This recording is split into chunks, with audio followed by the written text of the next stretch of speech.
The economic and financial sides have been always the most important in the genesis and continuity of organizations and bodies. And this importance is enhanced when these regulations has a military actions because of the vast amount of money required for military operations and its accessories.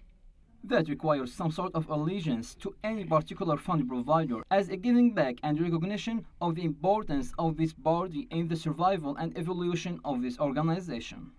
The release of 49 Turkish diplomats were kidnapped by ISIS when it raided Al-Mosul city along with their families for 3 months, and Erdogan's refusal to reveal the details of this process reopens the financing ISIS issue and how good the relationship between the Turkish government and ISIS is. While Turkish government continued to emphasize that ISIS is a Syrian creature par excellence. And now there's so much public interest in this subject. I think there's journalists and others are really investigating the subject.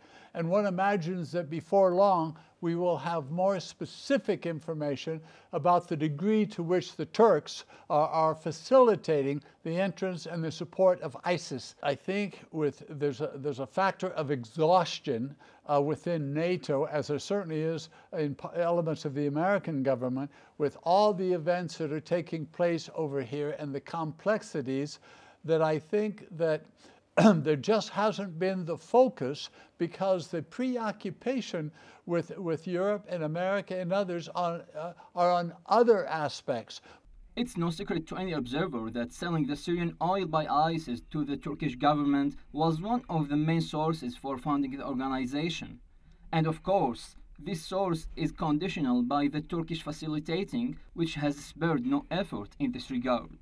New in this issue is the suspension of the Canadian Research Center Global Research on the report of the German TV Deutsche Welle, which revealed for the first time that ISIS is supplied not by black market oil or hostage ransoms, but billions of dollars worth of supplies carried into Syria across NATO member Turkey's borders via hundreds of trucks a day. For more than a year, and it appears to be the case today. Sometimes the Turks deny it, but the evidence seems strong. You remember the case of the journalist Serena Shim, who was killed in an accident. She was on that case and documenting the fact that the Turks were letting ISIS supporters and ISIS fighters enter in ambulances and enter in NGO aid-carrying convoys. Local residents and merchants interviewed by Germany's DW admitted that commerce with Syria benefiting them had ended since the conflict began, and that the supplies trucks carry as they stream across the border originates from Western Turkey, which most likely refers to Ankara. The Turkish support and adoption of ISIS is no more a secret. Complicity and condoning by the international community and NATO had been made clear enough. But do the Turks agree with what their government is planting? Maher Aabdeh, Middle East Channel, Damascus.